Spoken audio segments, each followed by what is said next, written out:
والصلاة والسلام على أشرف الأنبياء والمرسلين أما بعد فأعوذ بالله السميع العليم من الشيطان الرجيم بسم الله الرحمن الرحيم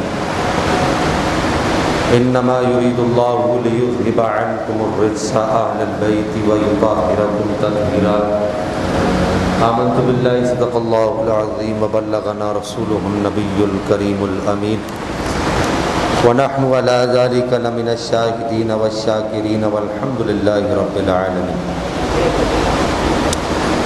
نبی علیہ نبی اور اصحاب نبی پر بآواز بلند درود و سلام کے نذرانے پیش کیجیے۔ اللہم صلی علی سیدنا و مولانا محمد بعدد کل داء و دواء و بارک وسلم۔ الصلاۃ والسلام علیک یا سیدی یا رسول اللہ وعلی آلک و اصحابک یا سیدی یا جد الحسن والحسین۔ 3 رمضان المبارک سیدہ کائنات سیدہ خاتون جنت حسنین کریمین کی اماں جان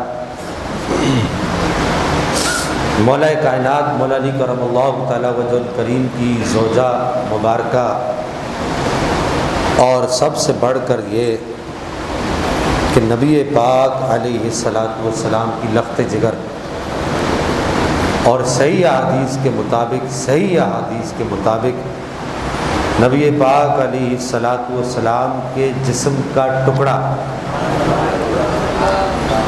میرے آقا صلی اللہ تعالیٰ علیہ وسلم کے جگر کا ٹکڑا، بعض علماء نے ترجمہ کیا جسم کا ٹکڑا، بعض نے کیا جگر کا ٹکڑا، میرے آقا کے چمن کی مہکتی ہوئی کلی میری اماں پاک رضی اللہ تعالی عنہ و ارضا عنہ کا یوم وصال ہے۔ آپ کا وصال 28 سال کی عمر میں، بعض روایات کے مطابق 26 سال کی عمر میں سیدہ خاتون جنت کا وصال ہو گیا تھا۔ اس کی سب سے بڑی وجہ یہ ہے کہ سیدہ پاک نے نبی پاک علیہ السلام کے دنیا سے جانے کے غم کو اتنا اپنے اوپر طاری کیا کہ اب اس غم کا مداوع موت کے علاوہ اور کچھ نہیں تھا۔ نبی پاک علیہ السلام کے بعد آپ ٹوٹل 6 ماہ آپ حیات رہی، حسنین کریمین کی اماں جان رضی اللہ تعالی عنہ و سلام اللہ علیہا۔ تمام محدثین نے اس بات کو لکھا ہے کہ جس شخصیت کی نبی پاک کے غم میں وصال ہوا ہے، جس شخصیت کا، ویسے تو بہت سارے لوگوں کا نبی پاک علیہ السلام کے غم میں وصال ہوا ہے، نبی پاک کے بہت سارے صحابہ ایسے جن کا آپ کے غم میں وصال ہوا ہے، لیکن جن لوگوں نے اہل بیت اطہار پر کتابیں لکھی انہوں نے اس بات کو لکھا کہ نبی پاک علیہ السلام کے قلب مبارک، جیسے آپ نے دیکھا ہوگا، آپ کو مثال دے دوں پہلے پھر آپ کو بات سمجھنے میں آسانی ہو۔ اگر کسی کا کوئی قریبی فوت ہو جائے تو وہ یہ کہتا ہے کہ یار بس میرا دل چلا گیا۔ سیدنا داتا گنج بخش علی اجمیری رحمہ اللہ کشف المحجوب شریف کے اندر اس بات کو لکھتے ہیں کہ نبی پاک علیہ السلام کا جو قلب مبارک ہے، دل انور جو ہے، اور اس پر تو کچھ کہنے کی ضرورت ہی نہیں ہے کہ نبی پاک کا دل انور کیا ہے۔ اللہ تعالیٰ کے رازوں کا غنچہ، اللہ کے انوار و تجلیات کا مرکز، اللہ کے انوار و تجلیات کا منبع نبی پاک کا دل انور ہے۔ ویسے تو ایک اللہ کے ولی کے دل میں ہر وقت رب کی یاد رہتی ہے، ولی کو ولی بنایا اس وجہ سے جاتا ہے کہ اس کے دل میں رب کی یاد رہتی ہے، تو نبی پاک علیہ الصلوۃ والسلام کا دل انور کیا ہوگا؟ تو داتا گنج بخش علی اجمیری رحمہ اللہ اس بات کو لکھتے ہیں، فرماتے ہیں کہ اس کائنات کے اندر جہاں سے سورج طلوع ہوتا ہے اور جہاں جا کر غروب ہوتا ہے، آسمان کے نیچے زمین کے اوپر، وہ کون سی ایسی ذات ہے جس کا دل نبی پاک کے دل سے جڑا ہوا تھا؟ بڑی عجیب بات ہے، میرے لیے بڑی عجیب. میں نے جب یہ بات پڑھی تو میں کافی دیر تک میرے آنسو نہیں تھمتے تھے کہ وہ کون سی ایسی ذات ہے کہ جس کا دل نبی پاک کے دل سے جڑ گیا تھا اور نبی پاک کا دل اس کے دل سے جڑ گیا تھا. تو داتا صاحب فرماتے ہیں میں نے اپنے مراقبے کے اندر دیکھا، مشاہدے کے اندر دیکھا، وہ سیدہ خاتون جنت کی ذات ہے.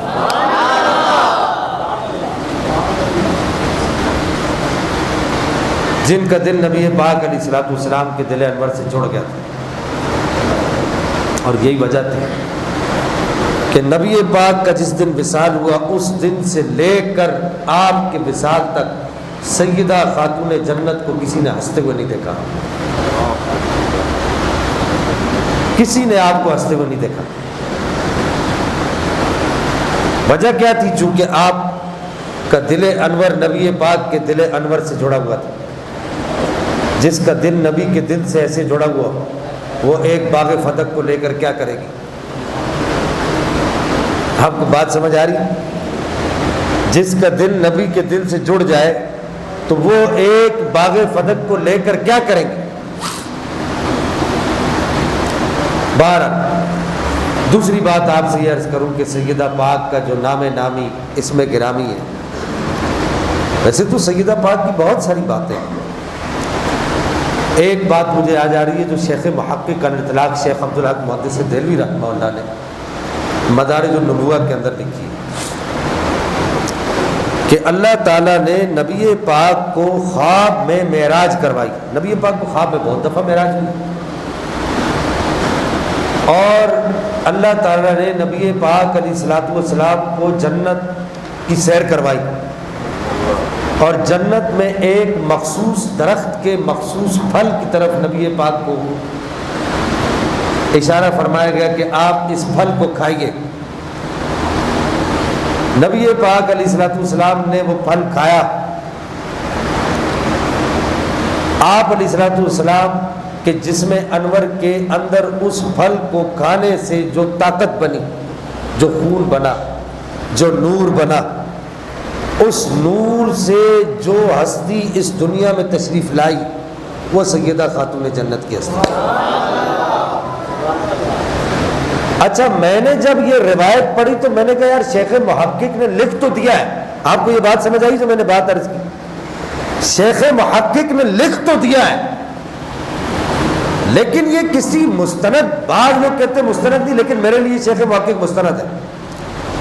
شیخ محقق کیونکہ شیخ محقق وہ آدمی ہے جو جن کو خود نبی پاک نے ارشاد فرمایا کہ عبدالحق ہندوستان جاؤ. میں اکثر آپ کا تعارف ان الفاظ میں پیش کرتا ہوں. تو آپ نے عرض کیا رسول اللہ میں نہیں جاتا چونکہ مجھ سے مدینہ چھوٹ جائے گا. تو نبی پاک نے فرمایا کہ مدینہ نہیں چھوٹے گا. عرض کی بندہ نواز کیسے بھی چھوٹے گا؟ فرمایا وہاں جا ہندوستان، ہمارے دین کی تبلیغ کر، ہماری حدیثیں لوگوں کو پڑھا، علم حدیث لوگوں تک پہنچا. یا تو خود ہماری جالیوں کے پاس آتا ہے، وہاں جالیوں والا خود روزانہ تیرے پاس آیا کرے گا. میرے لیے تو شیخ محقق الاطلاق شیخ عبدالحق محدث دہلوی وہ مستند ہے. تو فقیر آدمی ہوں، میں جہاں دیکھتا ہوں جس کو فقیری کا کوئی رنگ نظر آتا ہے میں کہتا ہوں بس ٹھیک ہے بابا، تو جو بات کرے گا وہ نبی پاک کی پسندیدہ بات ہو. تو شیخ محقق نے لکھ دیا کہ نبی پاک علیہ الصلوۃ والسلام نے جو جنت کا پھل تناول فرمایا، اس پھل سے جو آپ کے جسم اقدس کے اندر جو نور بنا، اس نور سے جو اولاد آپ کی دنیا میں تشریف لائی، اس اولاد کو سیدہ خاتون جنت کہتے ہیں. صحیح حدیث ہے، بالکل صحیح ترین مستدرک للحاکم کی حدیث ہے. مسند البزار میں بھی اس کو نقل کیا، امام دہلوی نے بھی اس کو نقل کیا ہے، علامہ عبدالرحیم الناوی نے بھی اس کو نقل کیا ہے. اب ہوا کیا، جب میں نے یہ حدیث پڑھی نا تو میں پھر سوچنے لگا کہ یار اس حدیث کے کچھ شواہد مل جائے، کچھ اس حدیث کے شواہد مل جائے کہ یار یہ اس حدیث کے بارے میں مجھے کوئی تسلی ہو جائے. تو جب میں نے یہ حدیث پڑھی تو میں نے وہ حدیث، صحیح حدیث مستدرک للحاکم کے اندر دیکھی کہ میرے آقا سیدہ خاتون جنت کے پیشانی مبارک کو چوما کرتے تھے، اور چومنے کے بعد سیدہ خاتون جنت کے سر انور کو چوما کرتے تھے، اور چومنے کے بعد سیدہ کو سوگا کرتے تھے۔ نہیں سمجھے آپ بات کو؟ کسی نے پوچھا یا رسول اللہ چومتے تو ہیں، باپ بیٹی کو چومتا ہے، مسئلہ سمجھ آتا ہے، لیکن آپ سوگتے ہیں، اس میں کیا راز ہے؟ ارشاد فرمایا فاطمہ سے مجھے جنت کی خوشبو آتی ہے۔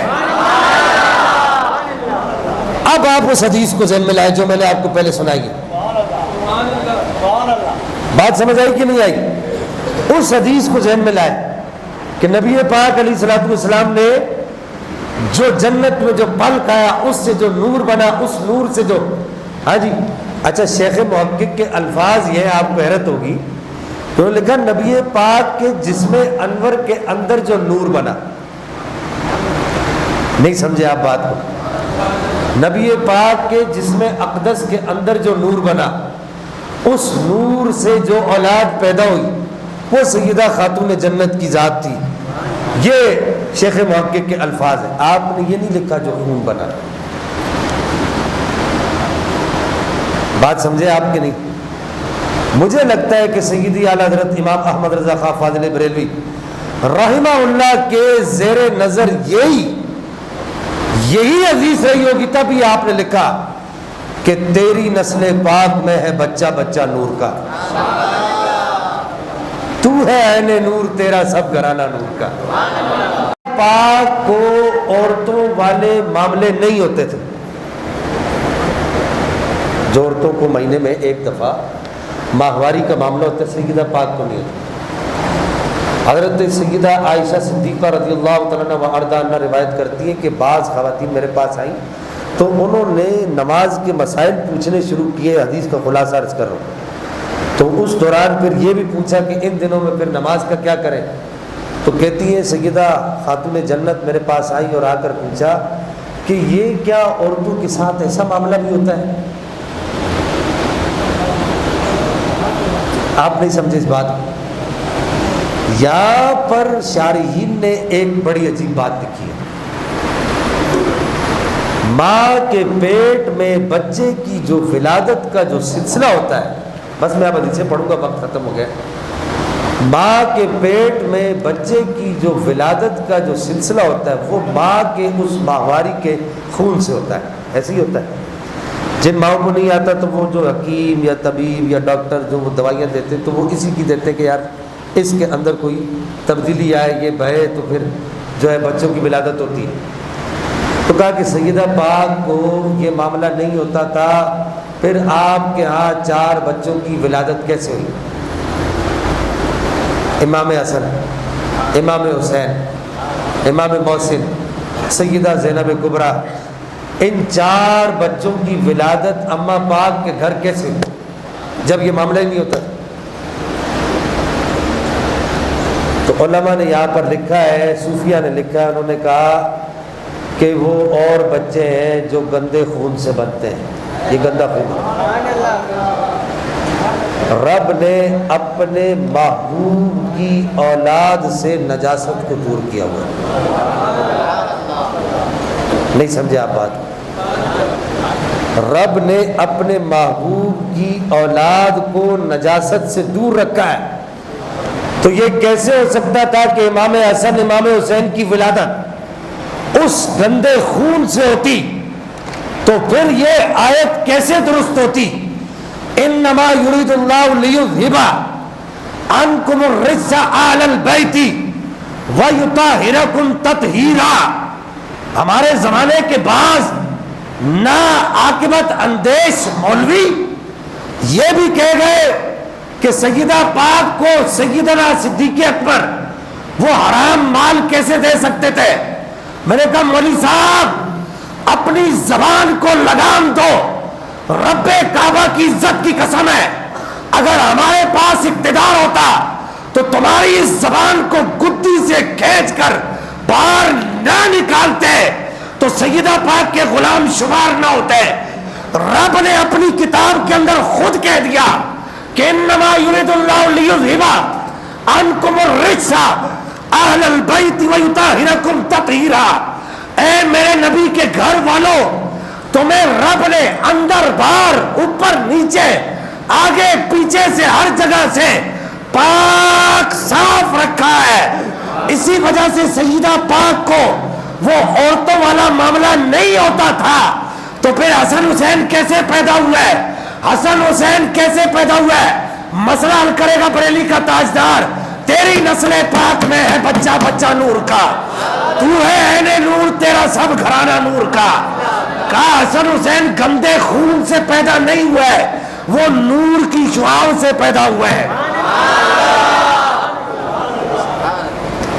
مسئلہ سمجھ آیا کہ نہیں آیا آپ کو؟ آج مولوی صاحب، بعض مولوی صاحبان کو یہ بخار ہے، اللہ تعالیٰ انہیں ہدایت دے، بعض مولوی صاحبان کو یہ بخار ہے کہ جی آپ اہل بیت کا ذکر کیوں کرتے ہیں، اہل بیت کا نام کیوں لیتے ہیں؟ صحابہ بھی تو آپ جانتے ہیں کہ ہم صحابہ کا نام بھی ٹھوک کر لیتے کہ نہیں لیتے؟ ہم جناب صدیق اکبر کا ذکر کرتے ہیں تو ہم یہ کہتے ہیں صدیق اکبر سے پورے صحابہ کے گروہ کے اندر افضل کوئی مرد پیدا ہی نہیں ہوا۔ ہم عمر فاروق کا ذکر کرتے تو ہم کہتے ہیں عمر فاروق جیسا مرد کلندر صحابہ کے گروہ کے اندر ہی نہیں ہے، لیکن عشق ہم علی سے کرتے ہیں۔ نہیں سمجھے آپ بات کو؟ معشوق ہمارا علی ہے، یہ اکثر میں آپ کو کہتا رہتا ہوں۔ تو بعض لوگوں کو یہ غلط فہمی رہی ہے کہ جی اہل بیت اطہار کا ذکر، ایک بات ذہن میں رکھیں، اہل بیت اطہار کا ذکر کرنا میرے آپ کے اپنے بس کی بات نہیں ہے۔ آج میں آپ کو اللہ کے اس قرآن سے ایک قاعدہ دینے لگا ہوں، اللہ کی اس کتاب سے جو شرک سے بالکل پاک ہے، جھوٹ سے بالکل پاک ہے، جو فراڈ سے، دھوکہ بازی سے اور غیبت سے اور اس طرح کے سارے کاموں سے بالکل پاک لا ریب کتاب اہل بیت اطہار کا ذکر کرنا، یہ اللہ کی کتاب کہتی ہے، وہی آیت جو میں نے پڑھی ہے، انما یرید اللہ لیذھب عنکم الرجس اہل البیت ویطہرکم تطہیرا۔ اہل بیت اطہار کا ذکر پلید آدمی کر ہی نہیں سکتا۔ مسئلے کو سمجھیے گا، اہل بیت اطہار کا ذکر نجس آدمی کر ہی نہیں سکتا۔ اہل بیت اطہار کا نام غلیظ زبان سے نکل ہی نہیں سکتا۔ رب کعبہ اس زبان سے اہل بیت اطہار کا ذکر اس وقت تک نہیں نکالتا جب تک زبانوں کو پہلے پاک نہیں کر دیتا۔ اللہ تعالیٰ پہلے زبانوں کو پاک کرتا ہے، پھر ان زبانوں پر اہل بیت کا نام جاری کرتا ہے۔ مسئلہ سمجھ آ رہا ہے آپ کو؟ ایک مولوی صاحب کہنے لگے شاہ صاحب ہم تو اہل بیت کا نام نہیں لیتے۔ میں نے کہا شکر اللہ کا ہے، اللہ کا بڑا کرم ہے، بہت اچھا کرتے۔ بولا کیوں؟ میں نے کہا اہل بیت سے نجاست کو دور کر دیا گیا ہے۔ نہیں سمجھے آپ بات کو؟ تو اہل بیت سے نجاست دور ہے۔ اور اب یہ فقیر کی اب یہ بات سن لو، جو لوگ اہل بیت اطہار کا ذکر کرتے ہیں، اہل بیت اطہار کا تذکرہ کرتے ہیں، چرچا کرتے ہیں، وہ لوگ عام لوگ نہیں ہیں، عام لوگ نہیں ہیں، وہ رب کے منتخب کردہ لوگ۔ بولو نا سبحان اللہ۔ اللہ تعالیٰ جس کا انتخاب فرماتا ہے اس کی زبان پر علی اور اس کے گھر والوں کا ذکر جاری فرماتا ہے۔ اللہ جل مجد الکریم ایرے غیرے نتھو کھیرے کو علی کا عشق دیتا ہی نہیں۔ اللہ جل مجد الکریم ہر کسی کو جو اس قابل نہ ہو قابلیت دیکھی جاتی ہے۔ قابلیت سمجھتے ہو نا؟ قابلیت، اللہ بغیر قابلیت کو کسی کو کچھ نہیں دیتا۔ مسئلہ یہ ہے کہ رب جس کو پاک کرنا چاہتا ہے، رب جس کو صاف کرنا چاہتا ہے، رب جس کو ستھرا کرنا چاہتا ہے، اجلا کرنا چاہتا ہے، نکھرا کرنا چاہتا ہے، جس کے مشام جان معطر کرنا چاہتا ہے۔ اب فقیر کے ایک جملہ اور بھی سنو، رب جس کی قبر کو روشن کرنا چاہتا ہے، رب جس کی قبر و حشر کے منازل آسان کرنا چاہتا ہے، رب جس کو میزان عمل پر آسانی دینا چاہتا ہے، پل صراط پر آسانی دینا چاہتا ہے، حوض کوثر پر آسانی دینا چاہتا ہے، اللہ تعالیٰ اس کے دل میں اہل بیت کی محبت ڈال دیتا ہے۔ عام آدمی کے بس کی بات نہیں ہے، ہر کوئی اہل بیت کا نام نہیں لے سکتا، یہ رب کی توفیق ہے۔ مولوی صاحب آپ خوش نہ ہو کہ ہم بڑا کام کرتے ہیں، آپ روئے اپنے نصیب پر، اور آپ لوگ یہ جو سبحان اللہ کہہ رہے ہو نا، میرے نبی کے گھر والوں کا ذکر سن کے سبحان اللہ کہہ رہے ہو نا، اللہ تمہاری قبروں کو روشن کرے، اللہ تمہاری قبروں کو روشن کرے۔ میں تمہیں صحیح حدیث سنا دوں مستدرک للحاکم کی۔ میرے آقا نے فرمایا، عربی متن کے ساتھ سنانے لگا ہوں، میرے آقا نے فرمایا لو ان رجلا زفن بین الرکن والمقام ثم صلی وصام وهو مات وهو مبغض لآل محمد وهو مبغض لآل محمد دخل النار۔ میرے آقا نے فرمایا کہ سنو سنو سنو، میرے اہل بیت اطہار کی محبت کی بات سنو۔ لو ان رجلا زفن بین الرکن والمقام، اگر کوئی آدمی اپنی ساری زندگی رات کو قیام کر کے دن کو روزہ رکھ کے حجر اسود اور مقام ابراہیم کے درمیان گزار دے، آپ حدیث کے الفاظ سنیں، کہاں گزارے؟ حجر اسود اور مقام ابراہیم کے درمیان، کعبے کے اندر سب سے افضل جگہ پر رات کو قیام کرے، دن کو روزے رکھے، نفل پڑھے دن کو بھی، اور ثم صلی وصام، اپنی ساری زندگی ایسے گزار دے، وَهُوَ مُبْغِضٌ لِآلِ بَيْتِ مُحَمَّدٍ، درحال یہ کہ اس کے دل میں ذرہ برابر بھی میرے اہل بیت کا بغض ہو، فَقَدْ دَخَلَ اللَّهُ النَّارَ، اللہ تعالیٰ اسے جہنم میں داخل فرمائے گا۔ یہ مولوی صاحب اگر آپ کو کتنے اہل بیت کا ذکر نہیں کرے تو یہ ان کا مسئلہ نہیں ہے، یہ مسئلہ ادھر سے ہے، نہیں سمجھے آپ بات کو، یہ مسئلہ ادھر سے ہی ہے۔ مولا علی خود ارشاد فرماتے ہیں ہمارا عشق ہر کسی کو ملتا ہی نہیں۔ ہاں، علامہ بختری نے اس روایت کو نقل کیا مولا علی سے، مولا علی فرماتے ہیں ہمارا عشق ملتا ہی اس کو ہے جو ہمارے عشق کے قابل ہوتا ہے۔ یہاں قابلیت دیکھی جاتی ہے، غیر قابل آدمی کو اہل بیت کی محبت دی نہیں جاتی ہے، سیدہ خاتون جنت کی محبت دی نہیں جاتی ہے، سیدہ خاتون جنت کے گھر کے بچوں کی محبت غیر قابل کے دل میں نہیں ڈالی جاتی۔ کیوں؟ کس وجہ سے؟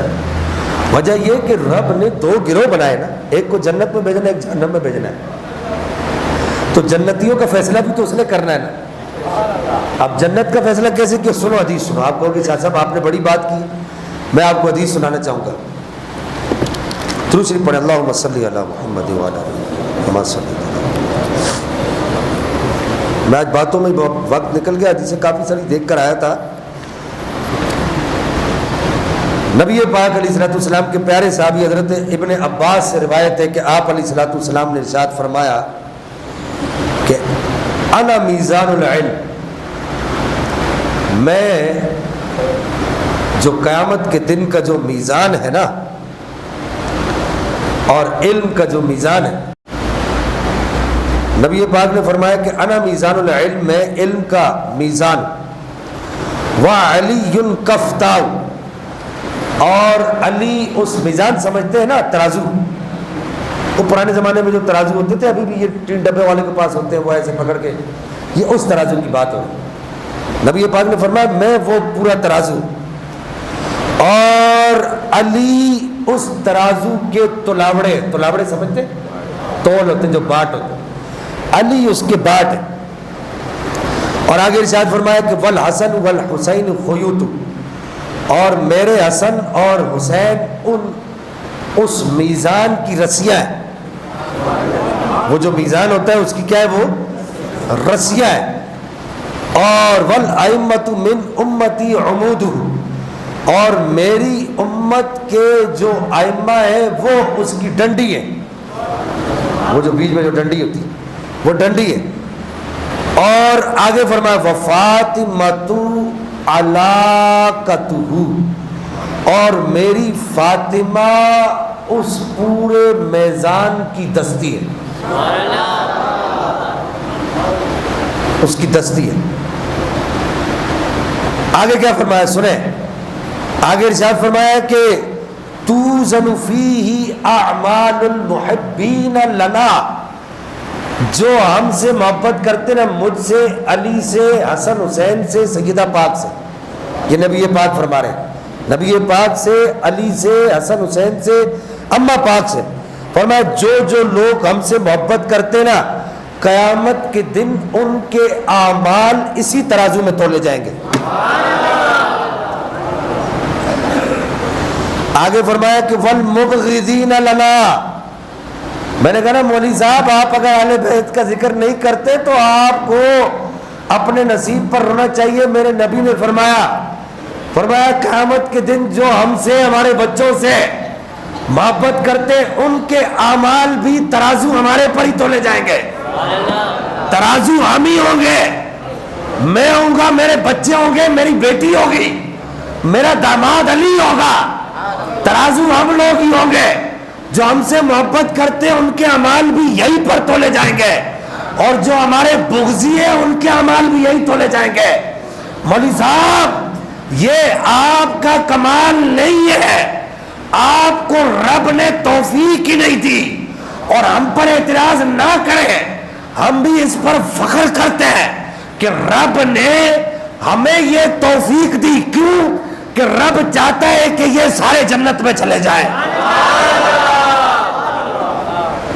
مولوی صاحب رب نے وہ یوم ارواح میں، وہ ازل میں ہمارے لیے جنت کا فیصلہ کر رکھا ہے۔ اب یہاں آخری بات آپ سے عرض کر دوں، آپ نے نام سنا ہوگا سید محمود آلوسی بغدادی، حضور سیدنا غوث پاک کے صاحبزادے نواسے، سید محمود آلوسی بغدادی۔ وہ کہتے ہیں کہ مجھے ساری زندگی یہ الجھن ستاتی رہی کہ لوگ آل بیت اطہار کے مقام کو سمجھ کیوں نہیں سکے۔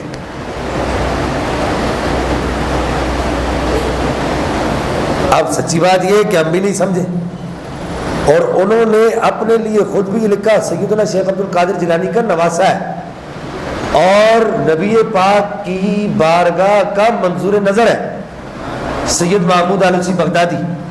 آپ نے تفسیر لکھی روح المعانی، آپ سے پوچھا گیا کہ آپ کی تفسیر اللہ کی بارگاہ میں قبول ہے، اس کی دلیل کیا ہے؟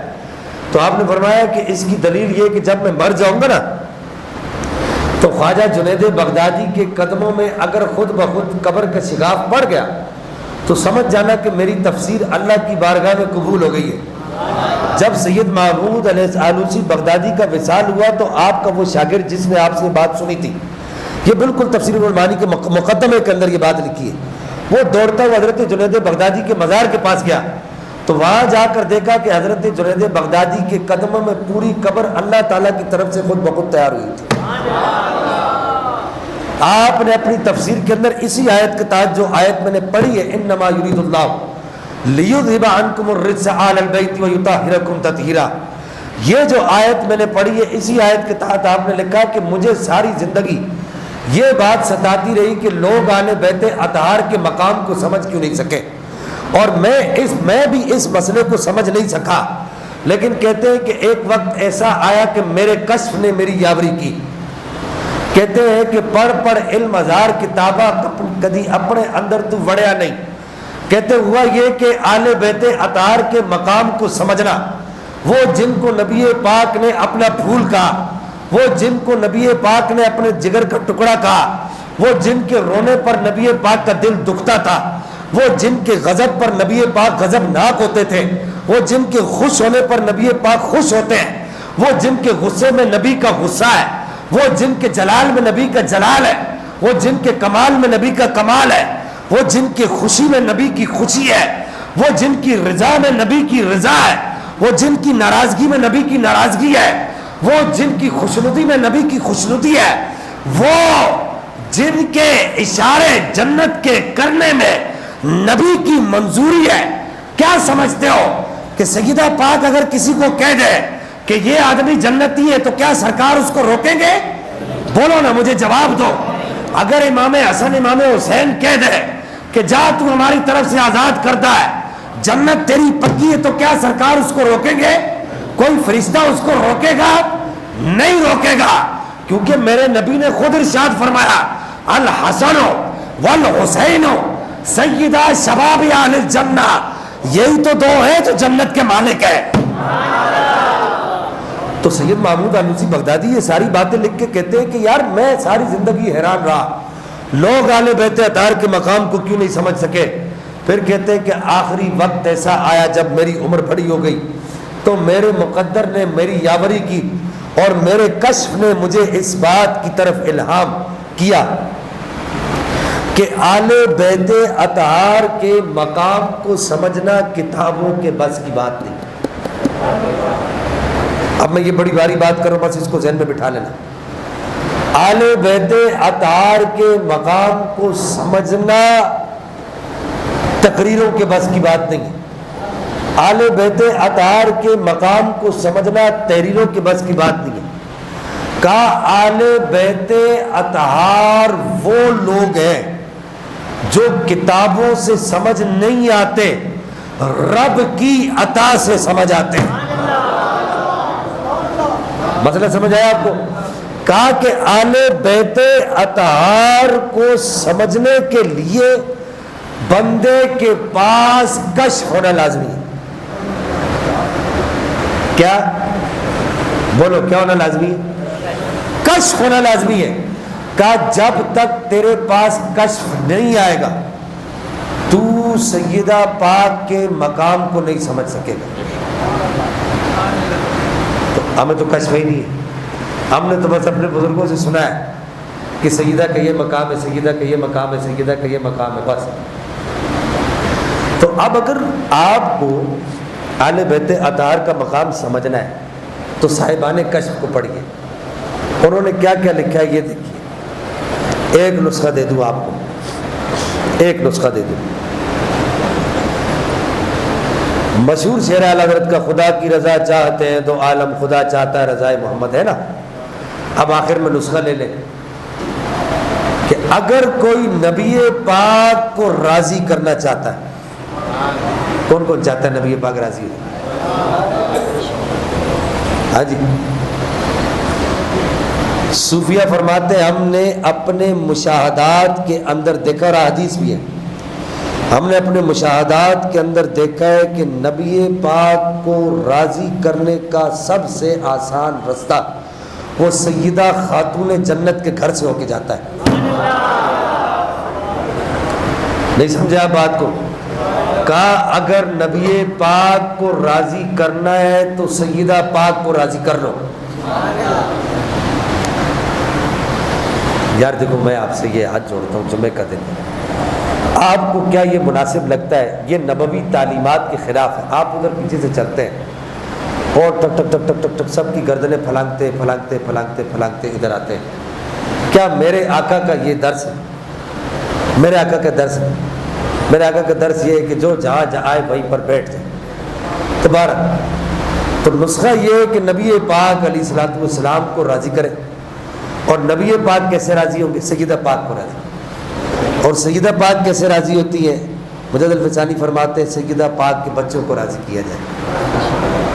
تو سب سے آسان رستہ نبی پاک کو راضی کرنے کا سیدہ خاتون جنت کو راضی کرنا. ٹھیک ہے، آج سیدہ پاک کے نوافل پڑھو، سارے جمعے کے بعد پڑھو گے. شام کو جو افطاری وغیرہ کسی غریب کو دیتے ہو وہ سیدہ پاک کے اصال ثواب کے لیے دو. ٹھیک ہے، دیکھو پھر اللہ تعالیٰ کیسے کرم کرتا ہے. اور آخر میں دعا کرو. ہمارے ملک میں اس وقت جو ناموس رسالت صلی اللہ تعالیٰ علیہ وبارک وسلم کے مسئلے پر گورنمنٹ کی طرف سے نہتے شہریوں پر ظلم کیا جا رہا ہے، اللہ جل مجد الکریم کی لاٹھی بے آواز ہے. یہ طاقت کے نشے میں بد مست لوگ، اگر آج عمران خان کے پاس طاقت ہے، فواد چودھری کے پاس طاقت ہے اور شیخ رشید کے پاس طاقت ہے، تو یہ طاقت تو فرعون کے پاس بھی تھی، یہ طاقت تو نمرود کے پاس بھی تھی، یہ طاقت تو یزید کے پاس بھی تھی، یہ طاقت تو بڑے بڑے سرماؤں کے پاس بھی تھی. آج ان کا نام لینے والا کوئی نہیں ہے، لیکن میرے حسین کا جھنڈا گھر گھر پہ لگا ہوا نظر آ رہا ہے.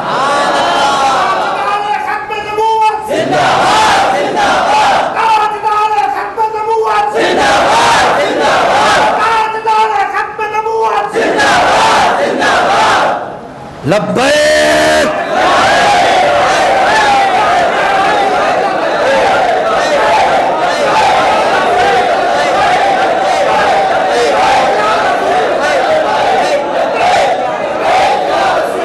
من سب نبیا من سب نبیا من سب نبیا، گستاخ رسول کی ایک سزا،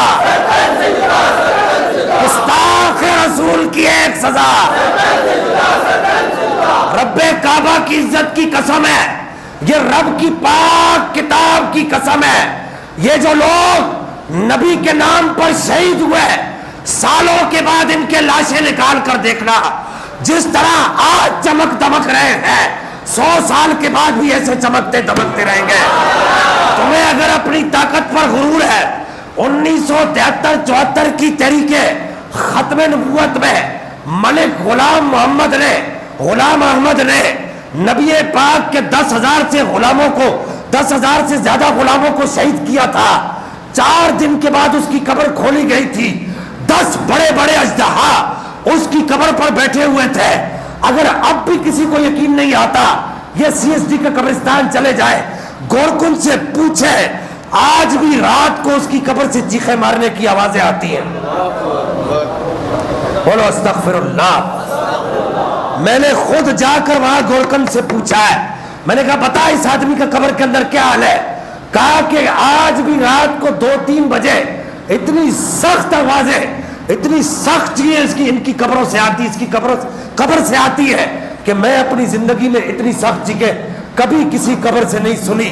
تو یاد رکھنا، تو یہ تو جو لوگ دنیا سے چلے گئے تو یہ تو سرخرو ہو گئے، یہ تو سرخرو ہو گئے. لیکن جب تم قبر میں جاؤ گے تو رسول اللہ کو کیا منہ دکھاؤ گے؟ کیا منہ دکھاؤ گے؟ تو اگر آج تمہیں طاقت کا نشہ ہے، ہم نے کیا کیا ہے؟ ہم نے صرف اپنے نبی کے ناموس کی بات کی ہے، اور تم نے اسٹیٹ فائر کھول دیے نیت شہریوں پر. اب اگر اتنا بھی کہنے کے باوجود بعد بھی کسی کو گرفتار کر لیا جائے، اور بھائی اتنا بولنے کا بھی حق نہیں ہے. کوئی امام کوئی خطیب اتنی بات بھی کرتا ہے، اس کو گرفتار کر لیا جاتا ہے. تمہاری یہ طاقت ختم ہو جائے گی، خدا کی قسم. رہے گا تو صرف کملی والے کا نام رہے گا، رہے گا تو صرف کملی والے کے غلاموں کا نام رہے گا، اور رہے گا تو صرف مولانا خادم حسین رضوی کا نام رہے گا. اللہ تعالیٰ آپ سب کو خوش رکھے. ان لوگوں کے لیے دعا کرے جو لوگ شہید ہو گئے، اور جو لوگ ابھی تک محاذ پر کافی سارے ہمارے نوجوان ڈٹے ہوئے ہیں. اللہ جل مجد الکریم ان کی مدد فرمائے، اور حکومت وقت کو ہوش کے ناخن لینے کی توفیق عطا فرمائے. سنت ادا فرمائے.